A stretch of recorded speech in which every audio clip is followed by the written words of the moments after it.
আজকে তৈরি করব রুই মাছের কালিয়া বিয়েবাড়ির স্টাইলে।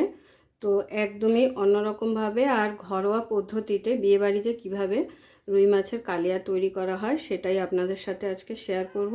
তাহলে চলুন শুরু করছি আজকের আমার রেসিপি বিয়েবাড়ির স্টাইল রুই মাছের কালিয়া। আজকের রেসিপিটা তোমাদের দাদার আবদারে করব। সে কিন্তু রুই মাছ খায় না, তো রুই মাছটা এনে বলল একটা দারুণ দেখে রেসিপি করো। তো ভাবলাম আজকের রেসিপিটা তোমাদের সাথেও শেয়ার করি। তাহলে চলুন আজকে শুরু করছি। রুই মাছের কালিয়া একদম বিয়েবাড়ির স্টাইলে। রুই মাছটা বেশ বড়ই আছে আর গোটা রুই মাছ কিন্তু কাটিয়ে নিয়ে এসছে। তো প্রথমেই মাছগুলোকে আমাদের নুন হলুদ মাখিয়ে নিতে হবে। দিয়ে দিচ্ছি পরিমাণ মতো নুন,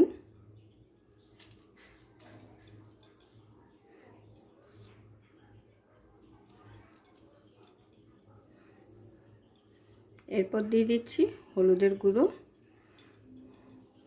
ভালো করে মাছগুলোতে নুন হলুদ মাখিয়ে রেখে দেবো।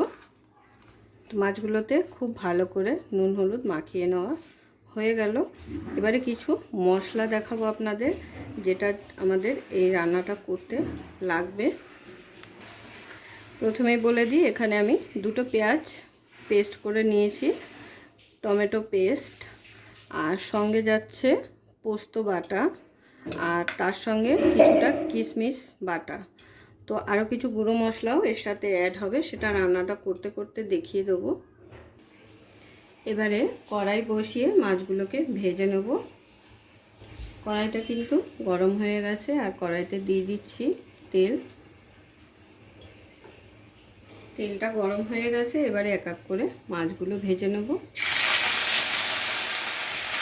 সমস্ত মাছ কিন্তু আমার ভেজে নেওয়া হয়ে গেল।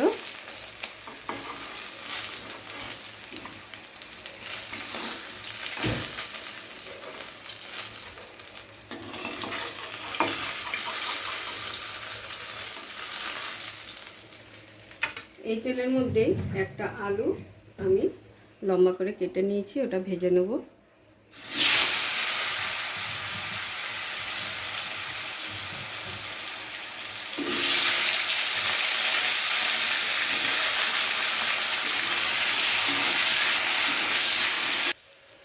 আলুগুলো ভেজে নেওয়া হয়ে গেল।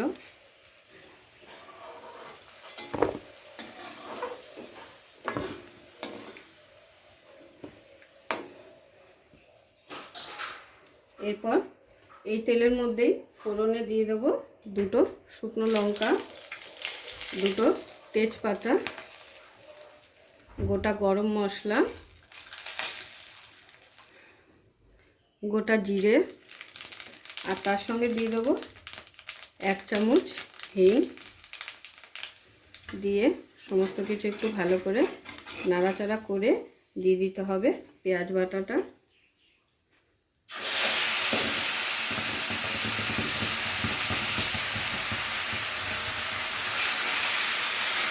পেঁয়াজটাকে খুব ভালো করে তেলের মধ্যে নাড়াচাড়া করে ভেজে নিতে হবে, যাতে করে পেঁয়াজের কাঁচা গন্ধটা চলে যায়।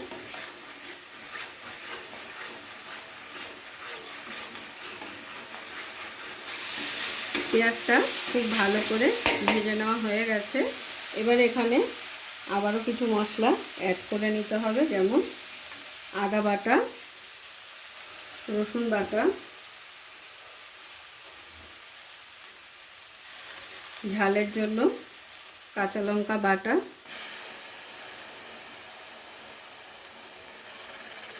ঝালটা আপনারা নিজেদের পছন্দ অনুযায়ী দিয়ে দেবেন।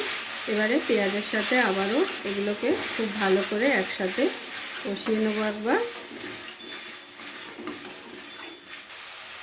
আদা রসুন আর কাঁচা লঙ্কা বাটা দিয়ে পেঁয়াজের সাথে খুব ভালো করে একটু কষিয়ে নিলাম। এবারে দিয়ে দেবো টমেটো বাটা,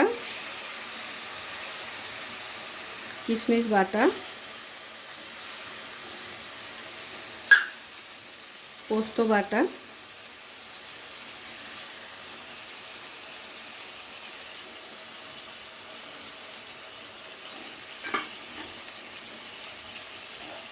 আর তার সঙ্গে দিয়ে দেবো কটা গোটা কিশমিশ,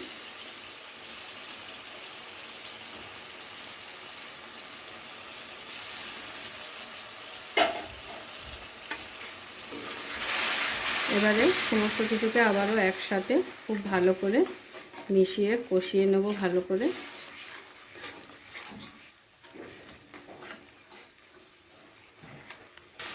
সমস্ত কিছু দিয়ে আবার একবার খুব ভালো করে কষিয়ে নিয়েছি। এরপর দিয়ে দেবো এখানে টক দই। আর টক দইটা দেওয়ার সময় অবশ্যই গ্যাসের ফ্লেমটা লোতে রাখতে হবে।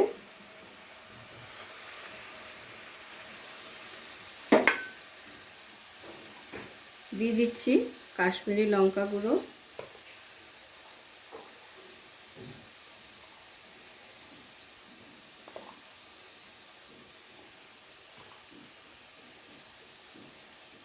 জিরে গুঁড়ো,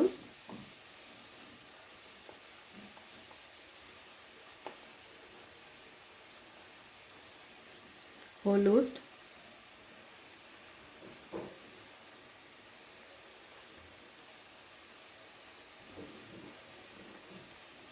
আর তার সঙ্গে দিয়ে দেবো স্বাদ অনুযায়ী নুন আর একটু মিষ্টি। যেহেতু এখানে টক দই আর টমেটো দুটোই ব্যবহার করা হয়েছে, তো সেই কারণে একটু মিষ্টি দিয়ে দিতে হবে। এবারে সমস্ত কিছুকে একসাথে খুব ভালো করে আবারও একবার কষিয়ে নিতে হবে। সমস্ত মশলাকে একসাথে খুব ভালো করে কষিয়ে নিয়েছি বেশ খানিকটা সময় নিয়ে। এবারে এখানে দিয়ে দেবো গ্রেভির জন্য জল পরিমাণ মতো। জলটা দিয়ে খুব ভালো করে গ্রেভির যে মশলাটা সেটা ভালো করে গ্রেভির সাথে মিশিয়ে দিতে হবে, মানে জলের সাথে। এবারে ঝোলটা ফুটে উঠলে আলুগুলো দিয়ে দিতে হবে। ঝোলটা ফুটে উঠেছে, এবারে ঝোলের মধ্যে দিয়ে দিচ্ছি আলুগুলো। আলুটা কিন্তু অপশনাল, আপনারা চাইলে দিতেও পারেন, আর যারা পছন্দ করেন না তারা নাও দিতে পারেন।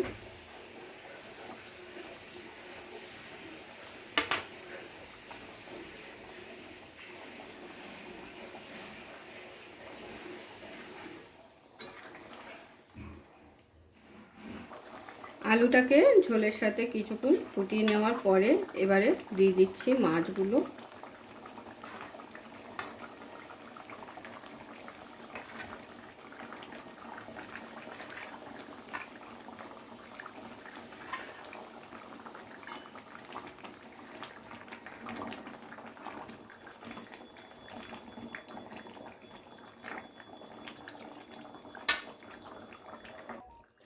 তাহলে আমাদের বিয়েবাড়ির স্টাইল রুই মাছের কালিয়া কিন্তু একদম রেডি। এবারে এটাকে ফিনিশ করব একটু গরম মশলা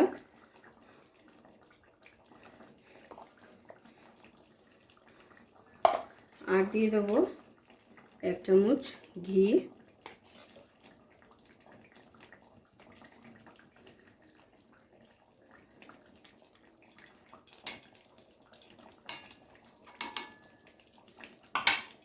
আর তার সঙ্গে দিয়ে দেবো কিছুটা কোচানো ধনেপাতা।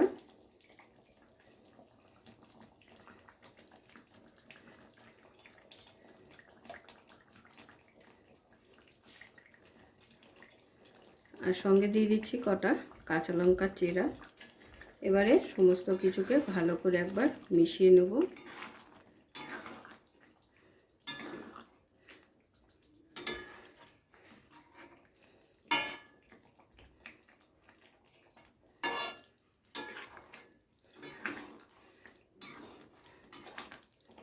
তাহলে তৈরি হয়ে গেল আমাদের রুই মাছের কালিয়া।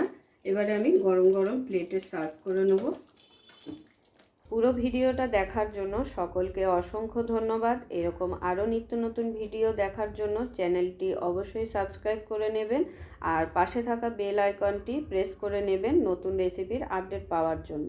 তো সবাই ভালো থাকবেন, সুস্থ থাকবেন। আবারও দেখা হচ্ছে আপনাদের সাথে নতুন একটি রেসিপি নিয়ে।